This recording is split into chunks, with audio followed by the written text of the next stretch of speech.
Bonjour et bienvenue sur ma chaîne dédiée à la rétroprogrammation. Aujourd'hui, on revient aux bases, back to basic comme on dit en anglais. Je vous propose de réaliser cette figure, cette spirale qui obéit au principe de poser un par Fibonacci. Je vous propose de la réaliser donc en basique.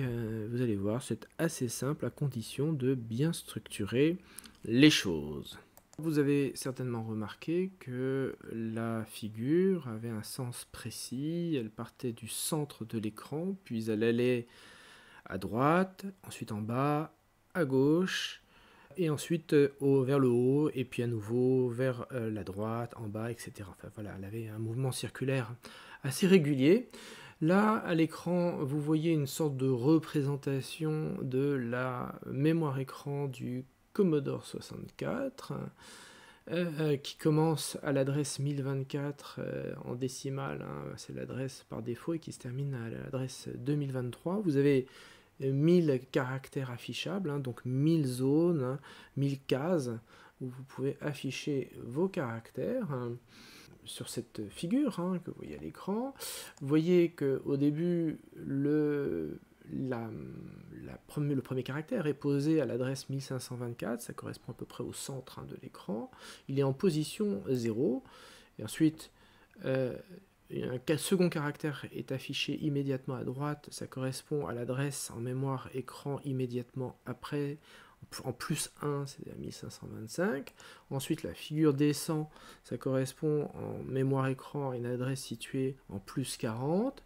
À nouveau, une adresse un petit peu plus haut, en plus 40. Ensuite, un changement, ça fait moins 1, on est en 1604. À nouveau, moins 1, à nouveau, moins 1.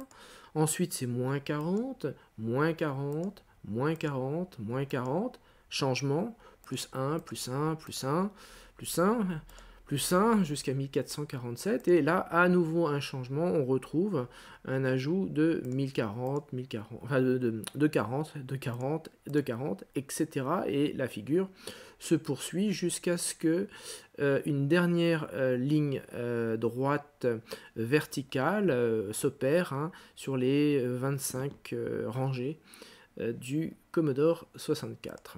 Alors, si on résume un petit peu mathématiquement les choses, on a un plus 1 qui se perd une fois, on a un plus 40 qui se perd deux fois, moins 1 qui se perd trois fois, moins 40 qui se perd quatre fois, plus 1 qui se perd 5 fois, plus 40 qui se perd 6 fois, etc. Donc on voit ici une certaine continuité dans la progression, vous voyez, 1, 2, 3, 4, 5, 6.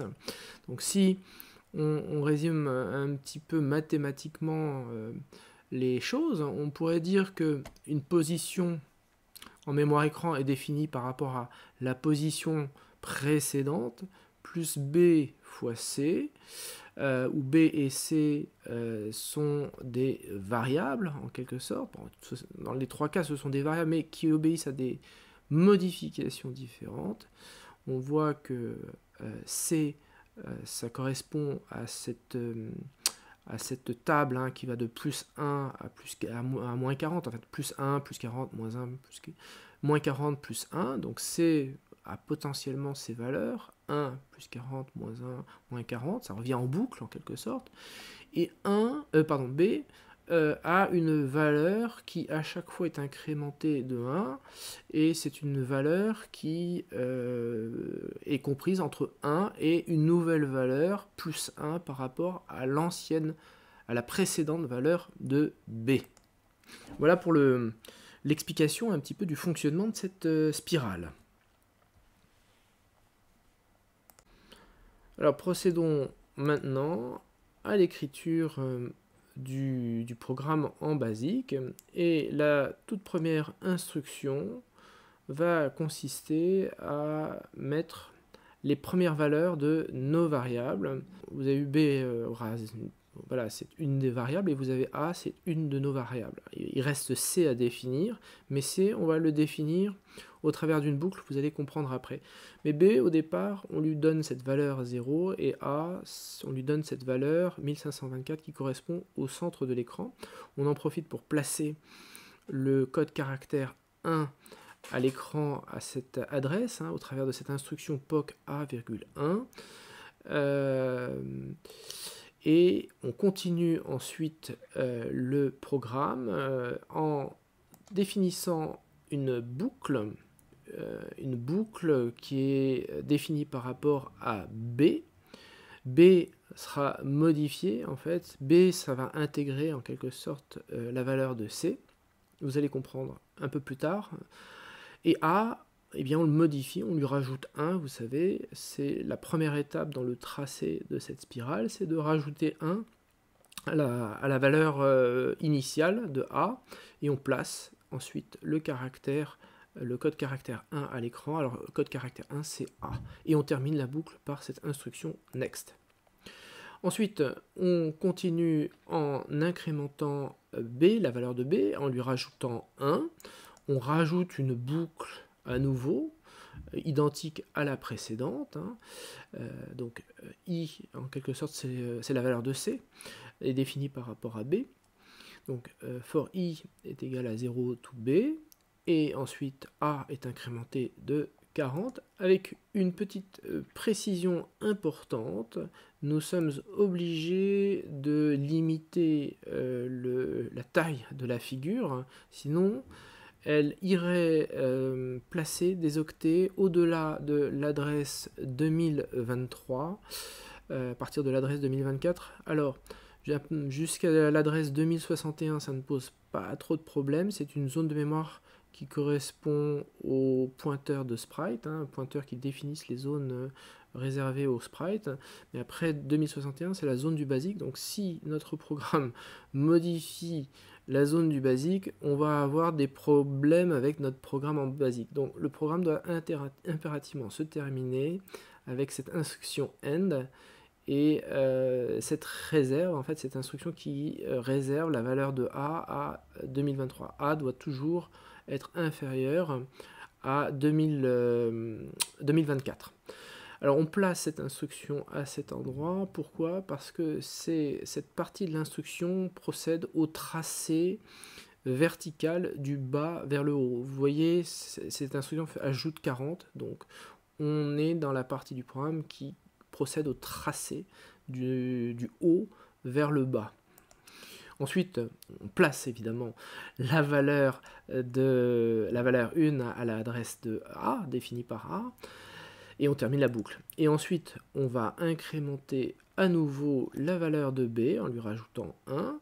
On fait exactement la même chose qu'à la ligne 30. On rajoute une boucle for I égale 0 to B. I, à nouveau, ça correspond à la valeur de C dans ma définition.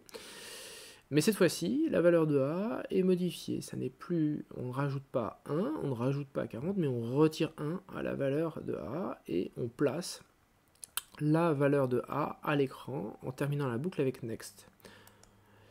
On continue le programme, cette fois-ci toujours en rajoutant 1 à la valeur de B. On procède exactement aux mêmes instructions qu'aux lignes 50, 30, oui 50 et 30, j'en ai pas d'autres, voilà.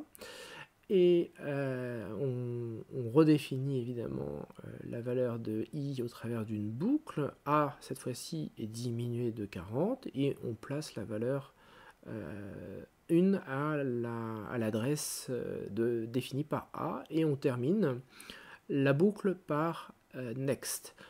Avec une précision, on va incrémenter la valeur de B de 1 parce que le programme va se terminer à ce stade-là au travers d'un saut à l'adresse 20, de telle sorte à ce que le programme tourne en boucle.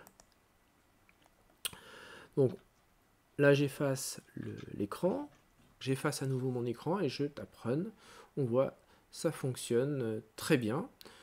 Voilà, la boucle est bouclée en quelque sorte. Vous avez à l'écran le listing et la forme qui correspond à l'exécution du listing.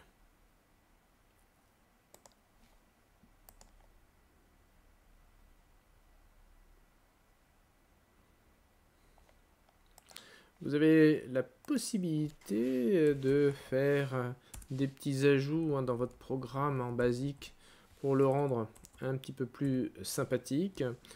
Par exemple, print, donc vous ouvrez les guillemets, la fonction clear, et puis ensuite on termine, voilà. Et hop, donc là, cette première ligne va effacer l'écran lorsque la routine débute. Et ici, au lieu de terminer notre programme par end, eh bien, on le termine par une boucle en tout début de programme. Voilà.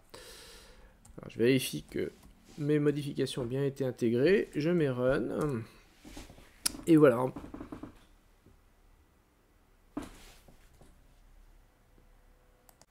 La vidéo est terminée. J'espère qu'elle vous a plu et je vous dis à bientôt.